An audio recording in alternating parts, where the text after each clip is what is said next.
So we're just back in, had a busy afternoon out, and I have lit the fire with some logs, and I thought I'd do a wee video about wood burners and how handy they are. And I'm just showing you this just now before I shut the doors,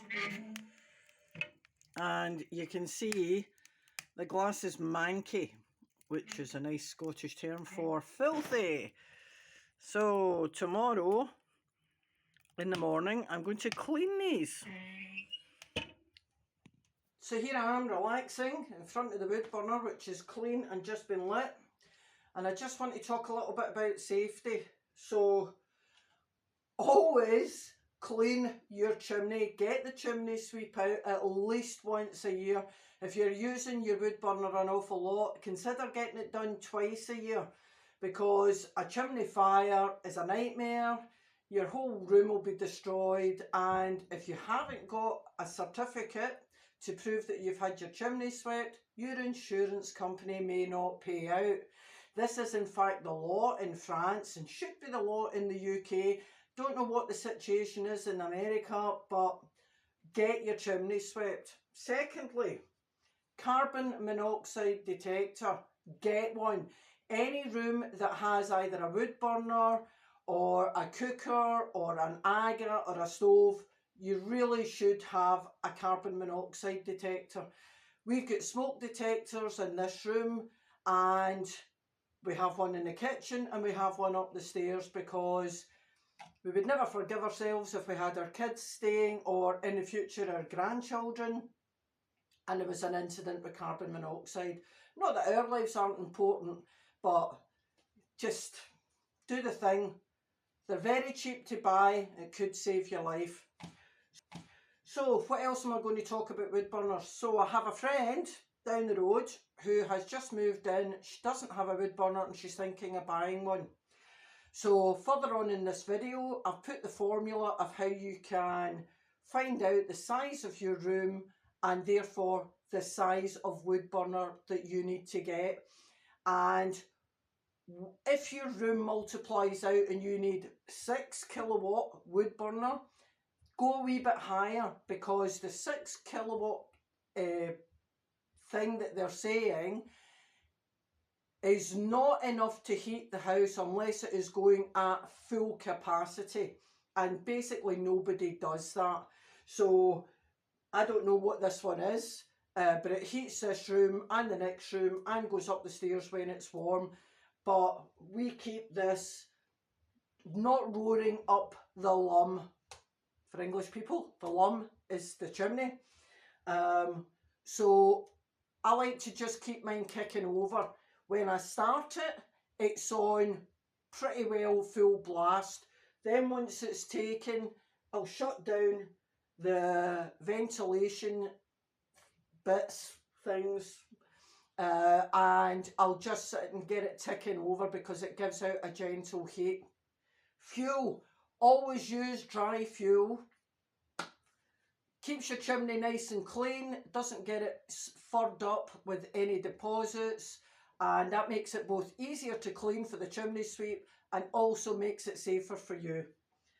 If you're choosing a wood burner, preferably I'd go for one with a flat top, especially if you're living in a rural area. The reason is, if your electricity goes off, and let's face it, there's a more than even chance of that in a rural area, then you can always put a pot to heat soup or whatever, or water, or put a kettle on a metal plate, not a plastic kettle, and that will do you fine. If you've got a mitered top, you won't be able to do that. So flat top, good idea. I think they're brilliant. If you're living rurally, you won't have mains gas, you probably have large electricity bills, and this will offset them, especially if you can source a sustainable source of decent timber. In France, we used to be able to get oak logs, hardwood logs, oak and false acacia. Here on the Isle of Arran, it's softwood only, but We can pick driftwood up from the beach, make sure it's not too salty, leave it out in the rain to wash the salt off it, let it dry, and that gives us a source of kindling, and we get some bigger bits as well that John can chop for logs. So I'm going to continue the video on with how to clean the wood burner, and hope you enjoy it, hope you found it useful. If you did, please comment in the video below. If you get any comments, put them below the video, and thanks for watching this little video. Morning everyone, and as you can see, I'm at our wood burner in our living room, and I want to talk about this today because this is one of the methods that we use here to have sustainable heating. In fact, the wood burner is our main source of heating. We have one here in the living room and one in the kitchen, and these basically heat the whole house here, which is why this afternoon John and I are going to an eco event in a nearby village where some folk in Arran, part of the Eco Savvy group, are doing an information afternoon on what we can get in renewables and what the funding is, etc., which is very close to our heart because we like to be as sustainable as possible. So the other reason I'm here at the wood burner is to show you how we clean this thing and how to get it running for the most efficient method.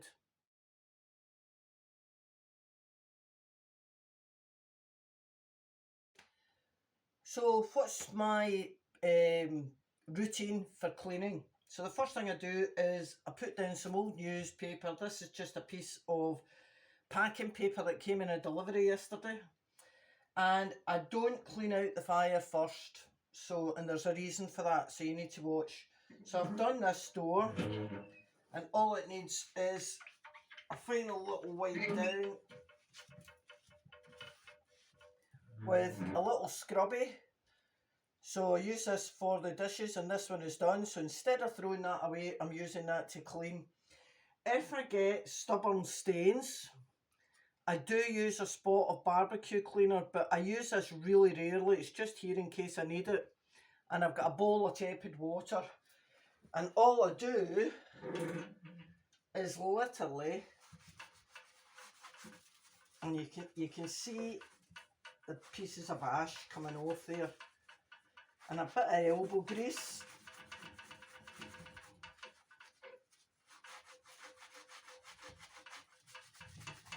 And if I do this every 2 days or so, the glass doesn't get that dirty, so I don't really need the barbecue cleaner.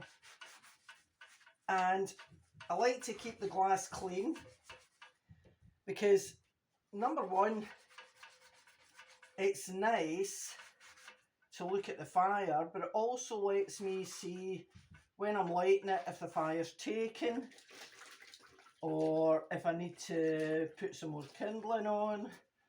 I'll just give that a wipe clean. And look at that. That is it done basically. So I don't need the barbecue cleaner. If the glass is very dirty, I'll open the ash pan out, and with my damp scrubber, pick up some ash, and that is a good abrasive. And we're done. That is basically it. So all I need to do is rinse out my scrubby, get some clean water and give that a wee clean. So what I'm going to do now, get a little brush. If you don't have a fireside set, you can use a dustpan and shovel. And all I do, excuse the dogs, is just brush any of the ash from there into the ash can, and then I'll take that and empty it. Now, ash is a useful thing. If you burn firewood, then ash can be sprinkled into your compost heap, or directly onto your raised beds or vegetable garden.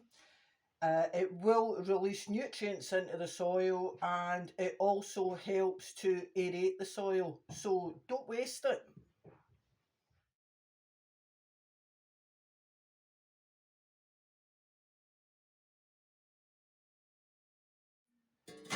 So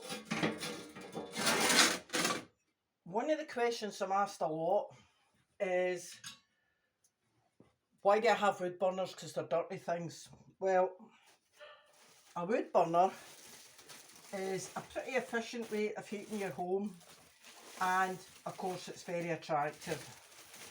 So this paper that I use to catch up some of the mess is now going to be the first layer in my fire, and then I'm going to get some kindling for it. So I don't buy kindling. John will take a couple of the older dried logs and chop them into bits, and that bundle is enough to start this fire. So I do have fire lighters, and the only reason that I'm using these is normally I would use dried pine cones, but I've only been here a month and I don't have any pine cones. I think the removal company would have thought it a bit strange if I'd have put a bag of pine cones in the van for removing. So that's enough for fire lighters. Oops. There we go. And then I just put a small log at the back because I don't want to use too much kindling, and then layer that with some of the smaller pieces, and then I will just either put logs or coal briquettes. So what do I mean about coal briquettes? Well, in Scotland we call these ovoids, and I tend to put these on about 9 o'clock at night, and I put a layer of about two ovoid deep in the fire, and that will keep the fire going all night until the morning. And it makes this room and any rooms off this, because I keep the doors open, it just generates a wee bit of heat, so when you wake up in the morning you're not frozen. So that's that. So when I come to light this, I have a nice clean fire, and that works for me. I like that. Daylight today, it's about 7 degrees outside here, and it's toasty warm because this has been going all night, so I'm quite happy at that, and it's quite efficient. Why am I keen on wood burners? Well, I know some people, you live in areas that you can't have wood burners because there's smoke controls, etc. But if you store your firewood in a dry, airy place, so that you're not burning wet wood, because there's nothing worse than nothing worse for a chimney than burning wet wood. But we find the wood burners, especially modern wood burners, are about 80% efficient. Way back in time, when I used to live in one of the Glasgow suburbs, we didn't have wood burners. It was all open fires, and they are not efficient at all. Most of the heat goes up the chimney, and they're a bit of a fire hazard with coal or wood or sparks coming out and setting fire to your rug or your carpet, so you need to be careful. But this is totally enclosed and it works for us. So I'm just going to sweep up here and I'm done. So I hope that was interesting for you. So wood burners, 80% efficient.